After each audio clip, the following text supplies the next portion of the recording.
Pues buenas tardes. Vamos a comenzar la explicación, las palabras fuerza del último capítulo, donde Sicre hace una síntesis de todo, del lugar, de qué era lo que buscaba expresar San Marcos, la estructura. Es bastante árido, como se parece mucho al capítulo anterior, pero yo creo que es necesario pasar por esto porque nos va a ordenar la cabecita, nos va a decir qué era lo que pretendía Marcos, a dónde iba, y cuando lo tengamos presente vamos un poco a saber el porqué y seguramente nos lleve a otros sitios que no éramos conscientes. Al final habla de, por ejemplo, por poner un dato sobre esto, habla de que lo había hecho para las diferentes comunidades, ¿no? Eso hace que a lo mejor se nos encienda una luz luego dentro de unas semanas, dentro de un año, y lo tengamos como referencia para cuando alguien inicia una comunidad, ¿no? Si él lo trabajó para que las comunidades supiesen, ¿no? De qué era, cuál fue la vida de Jesús y su mensaje, pues lo mismo lo podemos utilizar para eso. Yo creo que es importante, aunque es aridillo, ¿no? Es aridillo para, y sobre todo en este tiempo de calorcito, estudiar es, porque esto más que nada es aprender, es estudiar, ¿no? Y se hace durete. Bueno, pues vamos con el último capítulo, ¿vale? Que lo ha denominado Sicre base de datos, ¿no? Cada vez que termina uno de los evangelios, él lo cierra con una base de datos que es lo que él va. A ver si me deja pasar. Ahora. Lo que él va a hacer eh, su cierre para que tengamos un poco una foto fija de todo, ¿vale? Pues comienza Sicre, bueno, aquí había comenzado medio dos. Me gusta comenzar con una cita del Evangelio que estamos tratando, ¿no? Y a colación de lo que hablábamos al principio, ¿no? Aquí habla de esta cita, dice así. Pues nada hay oculto si no es para que sea manifestado, nada ha sucedido en secreto, sino para que venga a ser descubierto, ¿no? Yo creo que ante las dudas que se nos plantean muchas veces al leer los textos, siempre hay que tener esta cita en nuestra cabeza, ¿no? Muy, muy cercana, ¿no? Para saber bueno, que las cosas tienen su porqué, ¿no? Y que tranquilamente, ya lo anuncia Jesús, todo será descubierto cuando estemos allí, cerquita. Pues Sicre estructura este capítulo hablando sobre el autor, sobre Marcos, qué le impulsó a escribirlo, a quién iba dirigido, de dónde cogía, él no lo escribió de corrido, sino traía algunos ingredientes de algún sitio, así que los citará. Habla sobre la fecha y el lugar, que esto yo creo que siempre trae mucha discordia, porque hay mucho estudio que quiere datar quiere datar y buscar el lugar donde se hizo, ¿no? Yo creo que ese es uno de los porqués que siempre intentamos esclarecer. Va a hablar sobre la estructura, el secreto mesiánico y luego el final, ¿no? El final que habla que el final es más largo que la estructura iniciática que hizo Marcos, ¿no? Pues del autor hablan pues todos estos que en algún momento hemos escuchado, porque como tiramos mucho de los padres del desierto y los santos padres, pues mucho nos suena, pues desde Orígenes, desde Papías.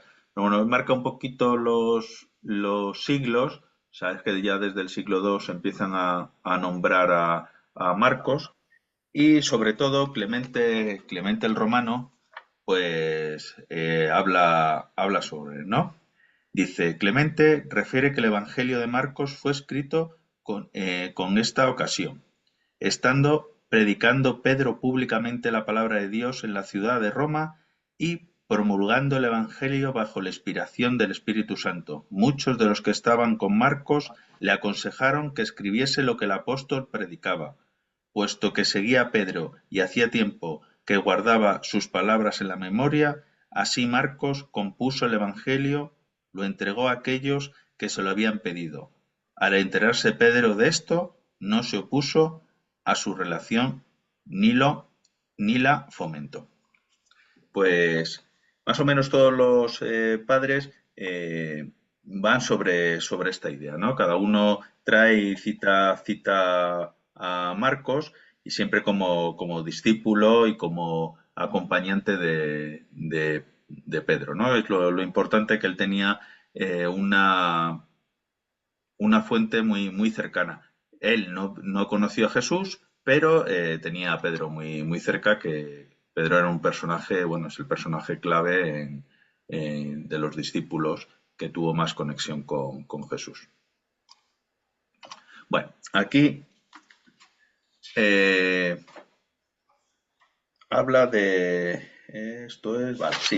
Habla también sobre el autor, ¿vale? Sobre el nombre, que en algunas veces aparece, tenemos datos externos, donde aparece que se llama Juan o Marcos, Juan Marcos, parece ser que nació en Jerusalén y sobre todo lo que mencionaba antes es su amistad tan potente con Pedro. En cuanto a interno, se refiere a cómo que aparece en este evangelio. Habla de un joven desnudo, ¿no? Y parece ser que es él, ¿no? Un joven le seguía cubierto solo de un lienzo y le detienen. Pero él, dejando el lienzo, se escapó desnudo. Parece ser que habla de él, aunque otros decían que no estuvo en tiempos de Jesús ni lo conoció, ¿no? Y luego la amistad de Pedro era una amistad sólida, porque aquí en esta cita habla cuando Jesús le reprende y le dice, quita mi vista, Satanás, ¿no? Porque si solo hubiese traído lo bueno, quizá la amistad no hubiese sido tan fuerte, ¿no? Sino que él trae todo lo bueno de Pedro, toda la potencia que desarrolló y vemos reflejada en los evangelios, pero también era capaz de traer cosas feas, ¿no? Cosas que todos tenemos y si aquí dice, si cree que si esa amistad no hubiese sido tan fuerte, no hubiese escrito esto. Así que la amistad con Pedro parece ser que fue cierta. ¿Qué motivo le impulsó a Marco, ¿no? Ya lo hemos citado antes, pero sobre todo quiere buscar un equilibrio porque había dos tendencias entre la historia, entre traer todo el tema de los judíos, de la historia de los judíos y luego Jesús mesiánico, o traer solo el resucitado, que es un poco lo que San Pablo hacía, ¿no? Pero Marcos, y está muy bien esto, él busca un equilibrio entre las dos vertientes, ¿no? Creo que él apuesta por este equilibrio que nos trae cositas del pasado, de la historia, que nos apuntala, pero también habla sobre la resurrección de Jesús, que es el final, y para eso vino Jesús al mundo, ¿no? Y luego habla también que quién es Jesús, ¿no? Habla del concilio de Calcedonia, y aquí en este concilio, que fue un concilio ecuménico, a ver si lo localizo donde estaba, porque siempre se estaba un poco pensando que Jesús, quién era, ¿no? Si era el Mesías, no era el Mesías, ¿no? Pues todo eso en los escritos de Marcos se intenta esclarecer, ¿no? Y dice así, sí que el Evangelio, en cualquier caso, el Evangelio de Marcos intenta dar respuesta al misterio de quién es Jesús, lo cual significa que las cosas no deberían estar excesivamente claras en su tiempo y en su comunidad. Ellos tenemos nosotros dudas, pero fijaros que ellos tenían también las suyas, ¿no?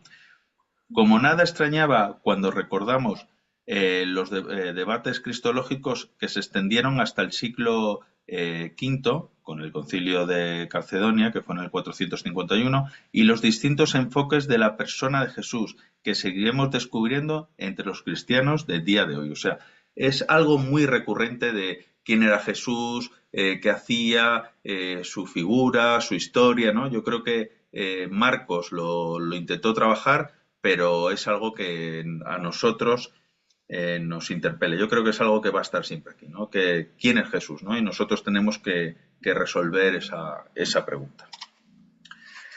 ¿A quién iba destinado el Evangelio? Iba destinado claramente que no son judio-cristianos, ¿no? No viene, ¿no? Porque comenta que se traducen palabras arameas, ¿no?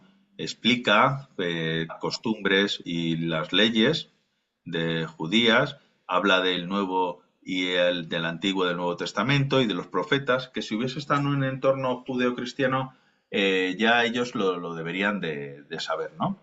Y luego, en cuanto a los cristianos, parece ser que iba más enfocado a los cristianos paganos, ¿no? Porque suaviza, ¿no? En comparación con el de Mateo, ¿no? El episodio de la Siria Fenicia, Mateo es muy duro, ¿no? Emplea, creo que era, no se da, o primero hay que dar de comer a los hijos o algo así. Y aquí en el pasaje, vamos a leerlo si queréis, de la Sirio-Fenicia, Marcos suaviza bastante las cosas, ¿vale? Un segundín que voy a ver cuál es. Vale, un segundo. Vale, aquí es Marcos 7, 24. Vale, vamos a ver. Vale. ¿Vosotros veis esto en pantalla o solo veis el PowerPoint? PowerPoint. Vale, PowerPoint. vale. Y dice así.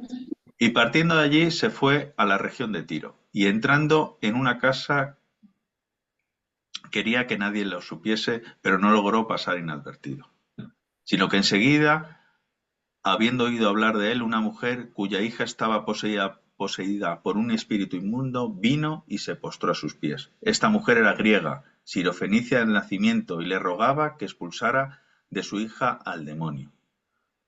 Él le decía: espera que primero se sacien los hijos, pues no está bien tomar el pan de los hijos y echárselo a los perritos, ¿no? Eso es lo que dice aquí, ¿no? Pero ella le respondió: sí, señor, que también los perritos comen bajo la mesa las migajas de sus dueños, ¿no? Entonces le dijo: por lo que has dicho, vete, el demonio ha salido de tu hija.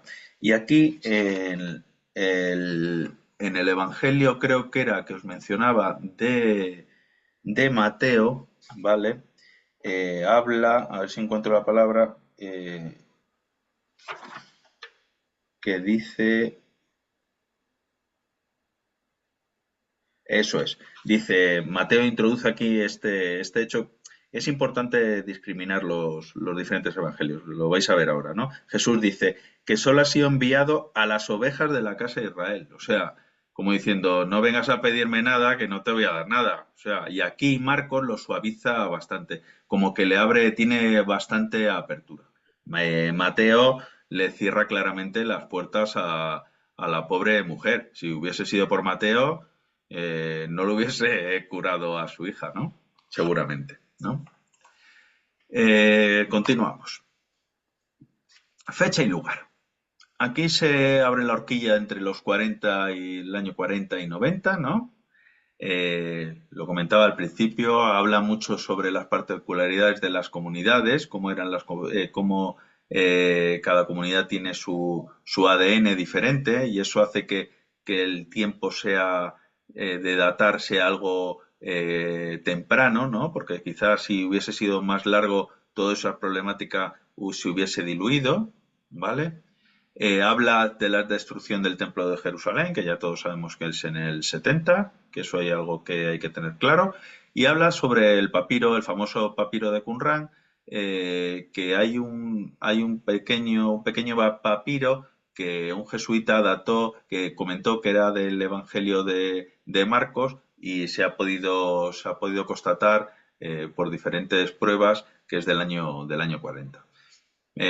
Bueno, es importante todo esto, yo creo, pero no sé si algún día llegaremos a saber cuándo se realizó. De todos modos, al principio del capítulo sí que habla que es que nosotros tenemos como una cierta obsesión de cuándo se publicó el Quijote, cuál fue su editorial, quién fue el impresor, ¿no? Traemos esa deriva nuestra que nos hace siempre estar en constante búsqueda de esas respuestas, ¿no?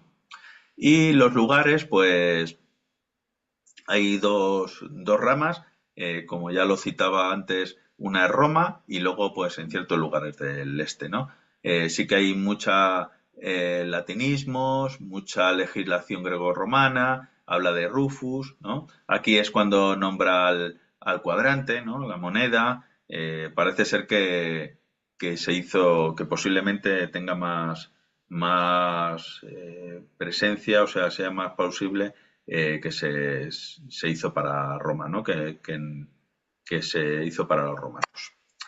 En cuanto a las fuentes, habla que muchas parábolas del capítulo 4 las cogió, ¿vale? De fuentes diversas, el mensaje apocalíptico también y cositas de la fuente Q, ¿no? De las parábolas, esto quiere decir que había por ahí como unos dichos y una serie de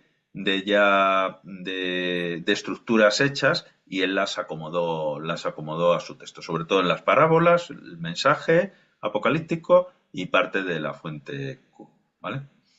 Y la estructura, hay tres vertientes, tres hipótesis. Una es que es solo la geográfica, donde él solo va hablando de los lugares donde iba Jesús y terminó en Jerusalén. Geográfica y misión, que es la que a mí más me gusta y me atrae, me ordena mucho esa de que Jesús iba caminando, ¿no? Un poco se asemeja mucho a nuestra vida, ¿vale? Y luego, pues como faltaba en la misión o algo literario, pues está la otra estructura un poco más, habla más de la estructura literaria que siempre es necesaria para esta tipología de textos. Y luego está pues el secreto, ¿no? El secreto en el sentido de para qué vino Jesús, ¿no? El hecho que habla Sicre es que Jesús se fue manifestando progresivamente. Al principio del Evangelio, cuando se oye la voz de Dios, solo la escucha Jesús. El resto, nadie sabemos nada del secreto, ¿no? Aquí se habla de que fue un invento de Marcos, que fue un mesianismo político y que también lo ocultó Jesús porque no quería que le pararan el objetivo, no quería que le pararan la misión por el tema de la pasión, ¿no? Me imagino que nadie querría saber que al maestro va a acabar así, ¿no? Y, y para finalizar, nos descubre, que yo no lo sabía, que parece ser que hay dos añadidos, que son las apariciones de Jesús resucitado. Jesús se aparece a dos discípulos y la gran comisión, ¿vale? Que no estaban en las primeras versiones. Ahí alguien metió cuñita y metió un añadido del final. Lo hizo mucho, mucho más largo, ¿vale? Y ya está. Poco más en cuanto a la explicación. Voy a cortar de grabar y